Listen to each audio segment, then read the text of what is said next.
On the program, we're talking about some of the useful tips and tricks that you can use to help protect yourself from cybercrime. As we've been talking about on the program, it is a growth industry expected to steal over $10 trillion globally by the year 2025. We're joined this morning with fellow Ron Cervantes. He is owner of C Solutions IT, which basically, as we were talking about in the prior program, in the prior segment, works to, in essence, be an IT department for smaller businesses. Yeah, absolutely. And that's certainly the role that you serve at Nelson Financial Planning. So we had you at our last quarterly breakfast, our team quarterly breakfast, where you kind of went through and talked about some of the new developments and sort of new best practices. And I guess the best practices continue to evolve. What may have been the best practice to protect yourself a couple of years ago may not be the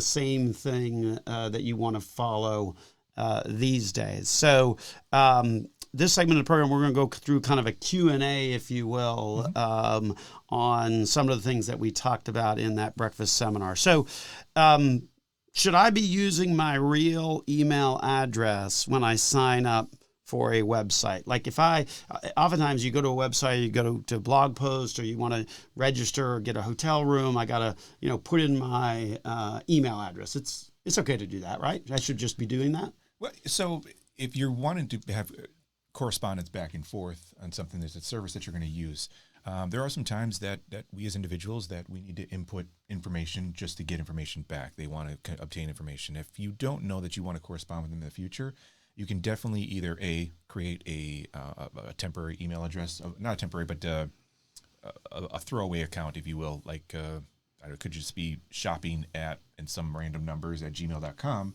And that could be like your separate thing, like that's all where my garbage is going to go.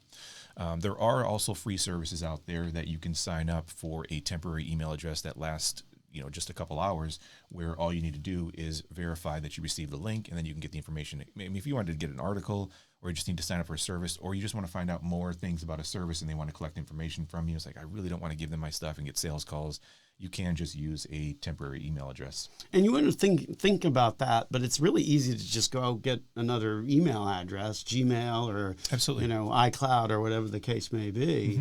And then you can use that one and not just get so inundated with emails, because every time you put your email in, they're selling it to somebody else. Absolutely. And it's not only for the smallest part, which is that you're quieting down the noise for your inbox and you're not having to get all this stuff that just gets thrown at you.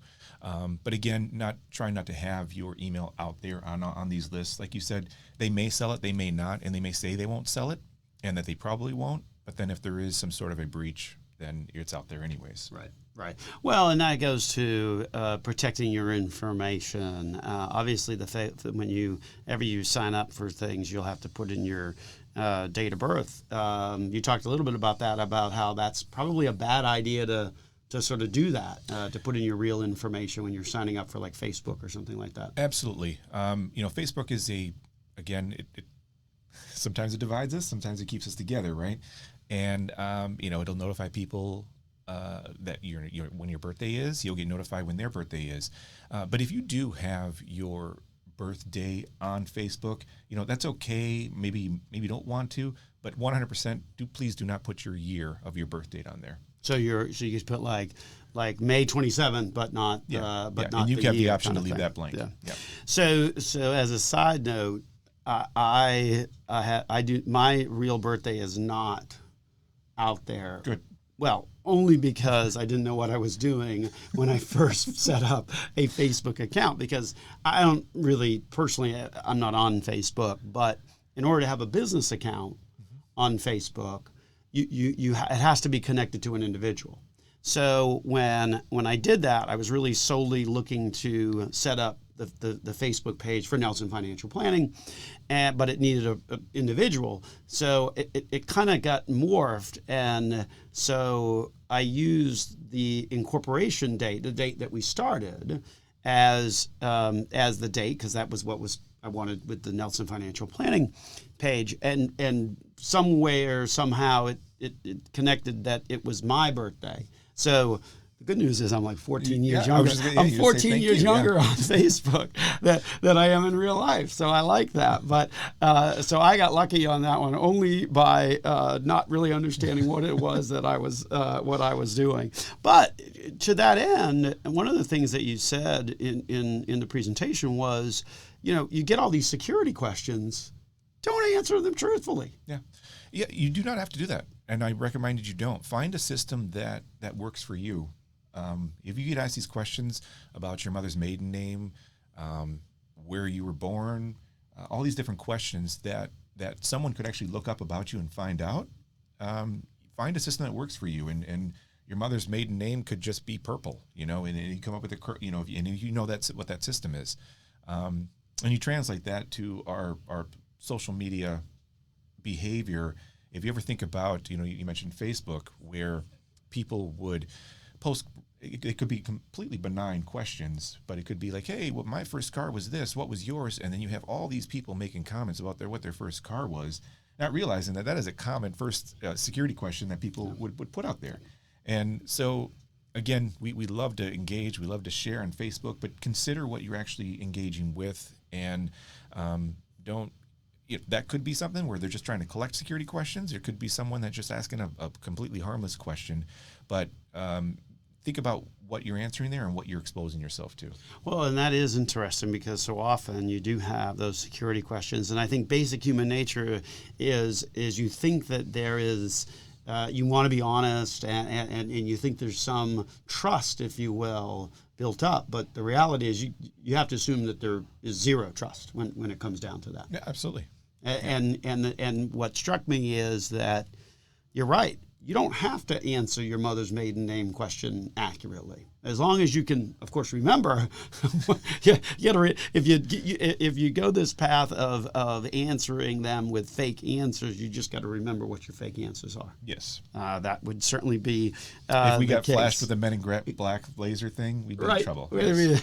Definitely be in trouble. So it seems like at the end of the day, really. The goal is to try and be as invisible with your personal information as possible. And that really is sort of best practice in today's world, is create an additional email, answer the security questions differently than what your actual real answers are.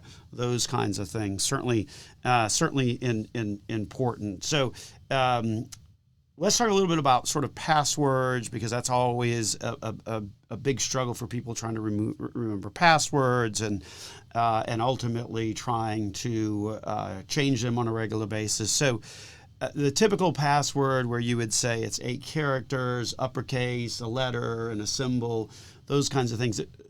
I guess because of computing power, those aren't nearly as secure as they once were. No, they're not. I think the first thing I'd want to clarify on is what happens during what is referred to as a password breach.